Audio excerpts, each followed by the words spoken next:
প্রিয় দর্শক, আসসালামু আলাইকুম। আশা করি আপনারা সবাই অনেক বেশি ভালো আছেন। আমার ভিডিওতে যারা নতুন, অবশ্যই তারা সাবস্ক্রাইব করে পাশে থাকবেন।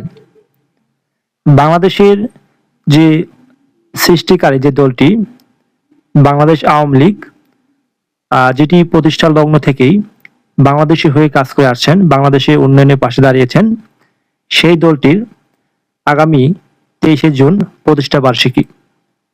সেই প্রতিষ্ঠা বার্ষিকীর উপলক্ষে বাংলাদেশের বিভিন্ন জায়গায়, রাজধানী সহ বিভিন্ন জেলাতে আওয়ামী লীগের বিভিন্ন কর্মসূচি রয়েছে।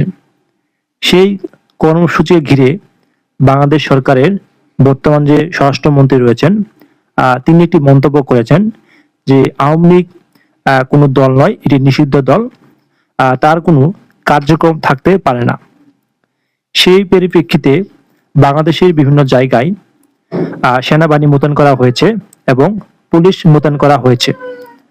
সেই মোতায়েন করার প্রেক্ষিতেই এবং কি বিভিন্ন চেকপোস্ট বসানো হয়েছে, বিভিন্ন যানবাহন তল্লাশি করা হচ্ছে, কোনো ধরনের নাশকতা করা হচ্ছে কিনা। এবং আওয়ামী লীগের বিভিন্ন জায়গা থেকে প্রায় আজকে রাতেই প্রায় এখন পর্যন্ত প্রায় 200-র অধিক নেতাকর্মীকে অ্যারেস্ট করা হয়েছে বিভিন্ন নাশকতা মামলায়।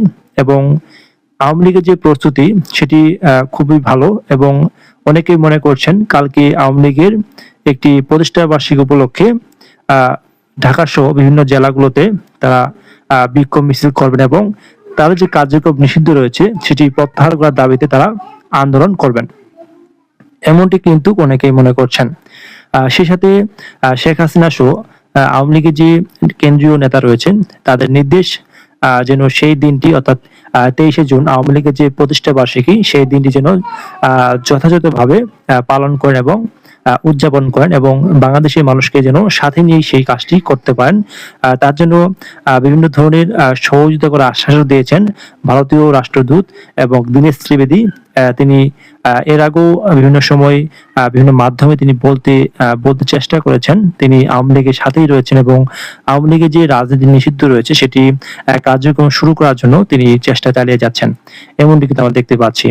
সেই সাথে স্বরাষ্ট্রমন্ত্রীর কথা অনুযায়ী বাংলাদেশের পুলিশ, র্যাব এবং সেনাবাহিনী তারা কিন্তু কঠোর রয়েছেন এবং সেই 23শে জুন যে প্রতিষ্ঠা বার্ষিকী রয়েছে সেটি মোকাবেলা করার জন্য এবং বিশৃঙ্খলা পরিস্থিতি তৈরি হলে সেটিকে মোকাবেলা করার জন্য তারা প্রস্তুত রয়েছে বলে জানিয়েছেন।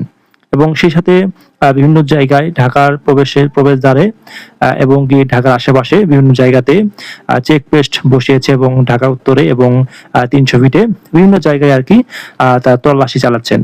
এবং সেই সাথে বিভিন্ন মানুষের মোবাইলও চেকিং করছেন, কোনোদের নাশকতা বা কোনো নিষিদ্ধ গোষ্ঠীর সাথে যোগাযোগ রয়েছে কিনা সেই বিষয়টি তিনি এবং পুলিশ বাহিনী বা আইন শৃঙ্খলা রক্ষাকারী বাহিনী তারা দেখছেন। এবং সেই সাথে অর্থাৎ ঢাকার বাইরে যে গ্রাম অঞ্চল বা জেলা পর্যায়ে বা তৃণমূল পর্যায়ে রয়েছে তারাও বিভিন্ন ব্যাপকভাবে একটি প্রস্তুতি নিয়েছেন সেই দিনটি পালন করার জন্য। এবং শেখ হাসিনা যে এবং কি বর্তমান সরকার যে হাটলাইনে যে কথাবার্তা সেই কথা অনুযায়ী কালকে হয়তো কোনো একটা বিশৃঙ্খলা তৈরি হলে সেখানে প্রাণহানি হতে পারে এবং কি বিভিন্ন ধরনের সংঘর্ষ তৈরি হতে পারে বলে মনে করছেন।